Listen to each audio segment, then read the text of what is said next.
Alright, Phoenix here, and this time we're finally going to the last level of this game. The last level, we're going to take on the Boss Gauntlet. Oh boy, this is going to be a lot of fun. Good thing I have unlimited ammo, and good thing I know what all their weaknesses are, at least I know what most of their weaknesses are. And see that even though we have full sub-tanks, we still get a little health. Or at least this game is nice and generous. But of course, when a game is being nice and generous, you know there's some real hell that's coming up. And so, that's what we're going to see. Who to take on first, who to fight first. Well, let's go in here and see who it is. Let's get pick them out of random order. It doesn't really matter since we have all their weaknesses. I wonder who this is going to be. And we're in space, as you can tell from the beautiful nebula in the background. Looks like something from that redshift astronomy disc I had. That's actually one of my most popular videos on YouTube for some reason, is redshift astronomy, outdated astronomy software from 1999. Yeah, I don't get why that got so many hits. Then again, I don't understand why a lot of my videos get some hits. Some of my videos get so many hits, and some of them don't really get much hits at all. I wonder why. Toy Story 2, the demo of Toy Story 2 for the PS1 was another good hit of mine, I don't think that one was that great, but apparently a lot of people seem to disagree. I think I should let the people of YouTube be the real judges of my videos and not myself. Ain't that right? I guess that's so. And so you see here, Cyber Peacock is, not really standing much of a chance against us because we have his weakness. And now already, Cyber Peacock is gone. Yeah. So what else is new? Well, there's a lot of other things that are new. I plan on making some more sculpts soon, and I'm going back to school next month to study computer programming, computer science. I'm sure that's going to be a lot of fun. That's my other major. That's another one thing I really like, another major passion of mine that I really like, next to, animation, which I'm sure you guys already know. I'm a bit of an animator myself. And then, well, I'm going to spend these next few weeks, working on sculpts, working in creative artistic fields. I'm doing a lot of art trades right now lately. I've actually been involved in quite a lot of art trades lately on DeviantArt, where Deviant draws something of mine and I draw something of theirs in return, or something like that. I really like doing art trades because it helps me, because I've seen my characters draw in different styles, helps me learn how to draw in different styles, and it allows me to become what I like to call an art chameleon. And those are some pretty essential skills to be in the animation industry. Draw in different styles, and that's what I'm trying to do. I'm trying to learn how to be a good drawer in different styles. I also try to learn how to write in different styles too, I guess, but that's not as important as learning how to draw in different styles. That's one of the greatest skills imaginable, being able to write and draw, to be able to draw in different styles.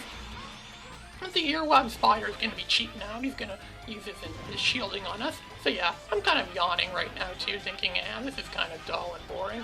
Again, this is the kind of stuff that'd be good to fall asleep to. I like falling asleep to stuff like this. I've also been trying to learn how to draw in anime styles too, like the style seen in this game. That'd be awesome. Then I could move to Japan and get a job working in actual anime. I'd love to do that. It would be like that Nickelodeon show, Kappa Monkey, I think is what it's called. That forgotten Nickelodeon show about that American kid that goes to Japan to star in an anime. Some people say that show is proof that anime was never intended to be entertainment. It just shows that anime was really, documentations on how life is like in Japan. Even the pilot episode of Hi Hi Puffy Ami Yumi kind of had something like that, where it showed Japan, and Japan's like being attacked by Godzilla, and yeah, it's like Japan really is like how people view it as. It really is a crazy place. Some people say that they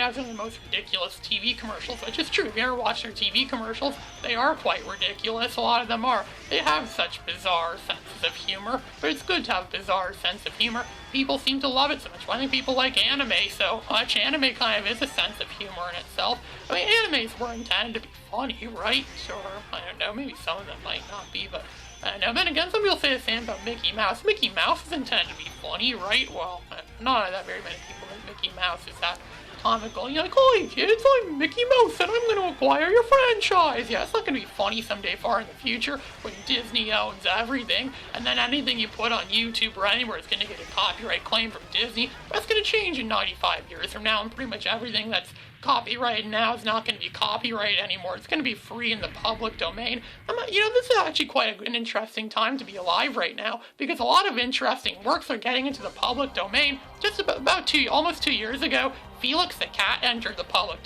domain. So that's how I was allowed to use Felix the Cat in some of my writing works.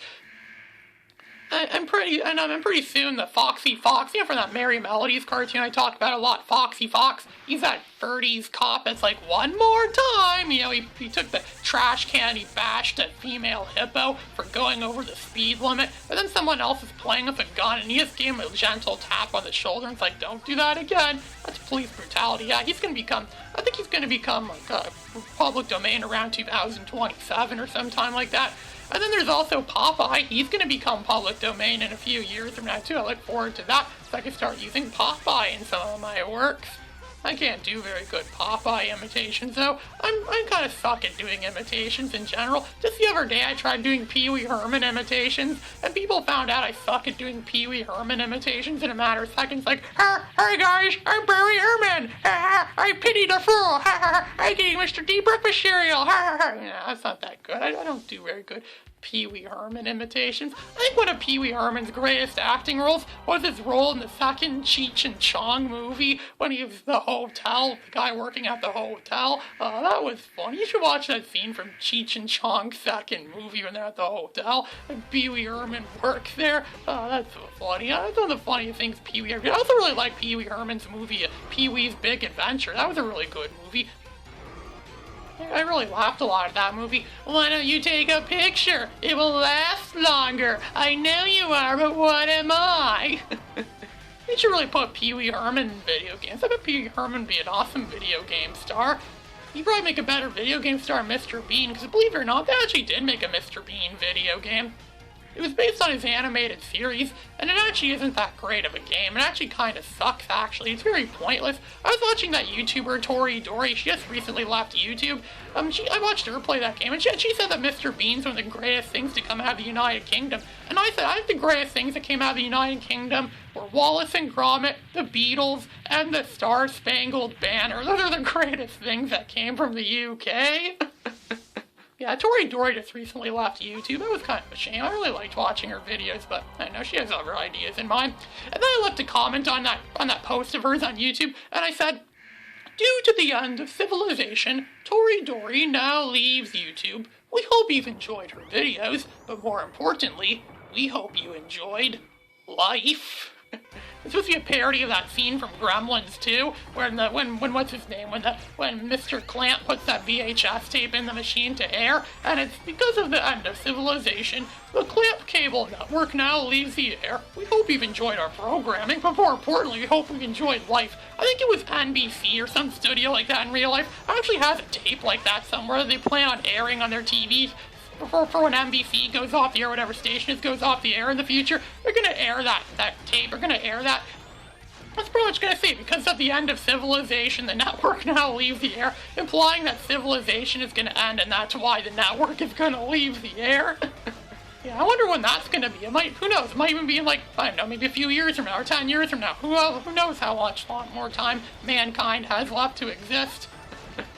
Considering how, a lot of people say our society's gone to the dogs and stuff like that, but really it does seem like that. Before you know it, they're gonna have a dog that's gonna, rule over our country or something like that. Kind of like Dilbert's dog, Dogbert. He's a dog that wants to rule the world, and I bet Dogbert's strategies are a lot better than the strategies that people actually have. Heck, there was an episode of Dilbert the Animated Series, a highly underrated animated show that aired on the UPN network in 1999-2000. There was an episode of that show where Dogbert becomes, pretty much gets his own holiday. I was just watching that the other week. Dogbert gets his own holiday, and it's called Dogbert Day. It's like Christmas or something like that, and people fight at the shopping malls over toys. Kind of like in Jingle All the Way when Arnold Schwarzenegger had to fight against Sinbad for the Turbo Man toy.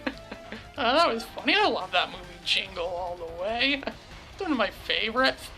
Along with a lot of my other favorites, too. I also really like Elf, the first two Home Alone movies.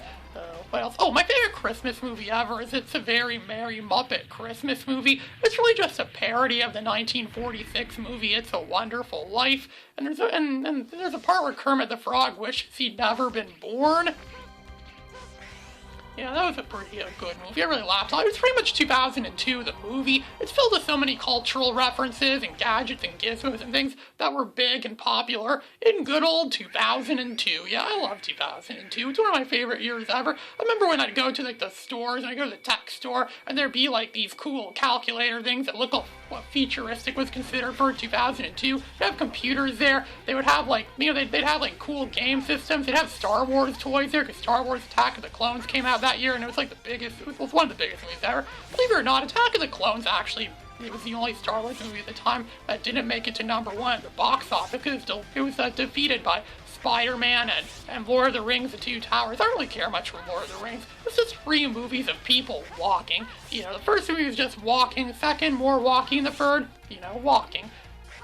I don't really get why people like Lord of the... I kind of do get why some people like them so much, but I don't really like Lord of the Rings that much. But I do like Spider-Man. I really like that 2002 Spider-Man movie. I sort of like making fun of it a lot, too. Because, I had Norman Osborn. He was wearing that dumb Power Rangers mask, but he looks scarier without it on, as Weird Al stated in his song. Yeah, Weird Al actually wrote a song about that movie. It pretty much sums up the story of that movie, kind of like The Saga Begins, where it like sums up the storyline of the movie in the song. And oh look, we defeat all the Mavericks, and now it's Sigma. It's the Grim Reaper Sigma. Ooh, the Grim Reaper version of Sigma. We'll see this next time. This is Ray Phoenix signing out.